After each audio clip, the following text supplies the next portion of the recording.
বাংলাদেশের প্রেক্ষিতে আমরা ম্যাক্সিমাম মানুষ দোয়ার সমস্ত কন্ট্রাক্টারই এটা আমরা হুজুরদের হাতে তুলে দিই এবং আমাদের ছেলে হয়েছে, ছেলে হওয়ার আগে মুসলমানি, তারপর বিল্ডিং করব, ফ্ল্যাটে উঠব, হ্যাঁ, বাবা মা মারা গেছে তাদের জন্য দোয়া করব, নতুন গাড়ি কিনেছি, যত আইটেম আছে দোয়ার সমস্ত আইটেমগুলো আমরা হুজুরদের কাছে এনে হাজির করি বলে হুজুর একটু দোয়া করে দিয়ে। তো এতে হুজুরদেরও লাভ, কারণ আপনারা দুনিয়াবি দোয়া করলে একটু পয়সা করে দিবেন, হাদিয়া তোফা দিবেন, হ্যাঁ, একটু তবরক মিষ্টি দিবেন, খাওয়ান দাওয়ান হবে, ভালোই আয় রোজগার হবে।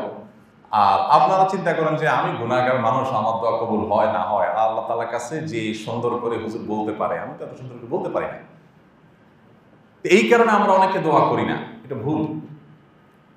আল্লাহ তাআলার কাছে কোনো মায়ের প্যাচের কথা দোয়া কবুলের জন্য, এই যে আপনারা 7টা শর্ত শুনলেন, একটা শর্ত কি এরকম দেখেছেন যে হাদিসে কোরআনে কোথাও বলা হয়েছে যে আল্লাহর কাছে সাজিয়ে গুছিয়ে না বলতে পারলে কিন্তু আল্লাহ কবুল করবেন না? এমন কোনো কথা শুনছেন কোনোদিন? দুনিয়ার মানুষের কাছে এগুলো হতে পারে, আল্লাহ তাআলার কাছে এগুলো নাই। একজন মানুষ বোবা, তার বাকশক্তিই নেই, তার দোয়া আল্লাহ তাআলা কবুল করবেন, শুধু মনের আকুতি, এটাই দোয়া। দোয়ার মূল জিনিসটা হলো মনের আকুতিটা। আপনি মুখে খুব মায়ের প্যাচের ভাষা দিয়ে, খুব সাহিত্যপূর্ণ ভাষা দিয়ে, অলঙ্কারপূর্ণ ভাষা দিয়ে, চমৎকার শুদ্ধ ভাষায় আপনি কথা বললেন, এটা দোয়া কবুলের জন্য কোনো শর্ত নয়। শয়তান আপনাকে দোয়া থেকে দূরে সরিয়ে রাখছে এবং দোয়াগুলো সব হুজুর নির্ভর করে ফেলছে, শয়তান আপনাকে মাহরুম ও বঞ্চিত করছে। এই জন্য আল্লাহ তাআলার কাছে আমরা যখনই সুযোগ পাবো দোয়া করব। দোয়ার জন্য ওযুরও প্রয়োজন হয় না, বিনা ওযুতে দোয়া করা যায়। কেন? কারণ দোয়া এমন একটা বিষয় যে প্রতি পদে পদে করার দরকার হবে, এই জন্য ওযুর শর্ত দেওয়া হয় না। ওযুর শর্ত দিলে তো আপনি সবসময় করতে পারতেন না, আল্লাহ তাআলা এটাকে ওপেন করে রেখেছেন যাতে সবসময় আপনি করতে পারেন।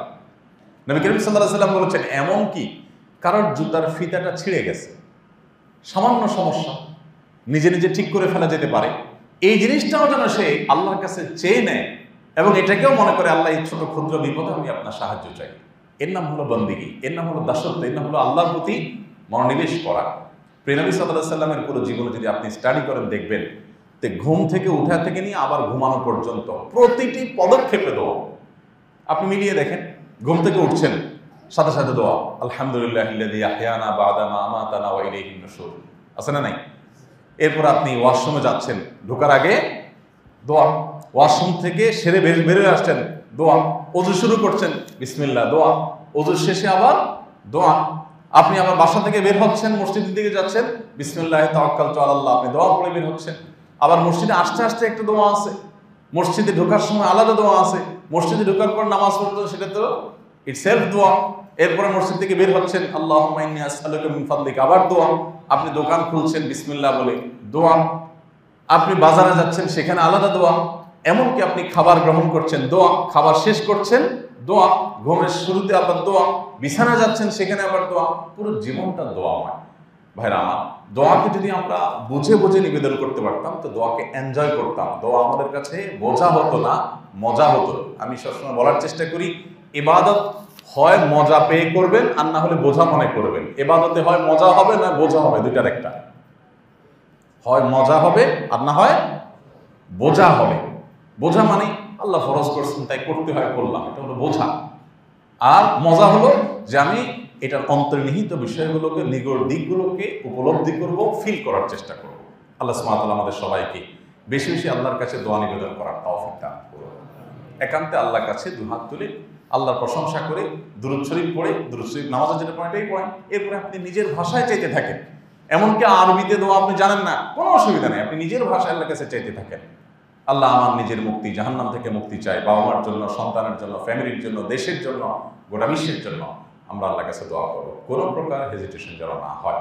সারা জীবন শুধু, অনেকে বলে হুজুরের সাথে দোয়া করি শেখার জন্য, হুজুরের সাথে কত বছর শিখবেন?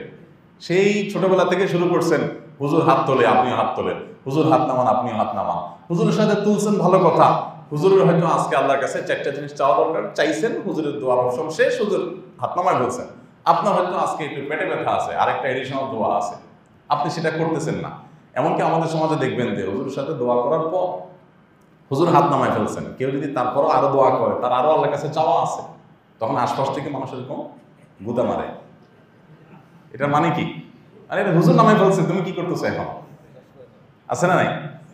তো এটা দোয়ার মর্ম না বোঝার কারণে, আরে ভাই হুজুরের আজকে এই পর্যন্তই দরকার, উনি শেষ করছেন, গুড, আমার আরো দরকার আল্লাহর কাছে, আমি আরো চাইবো, সমস্যাটা কোথায়?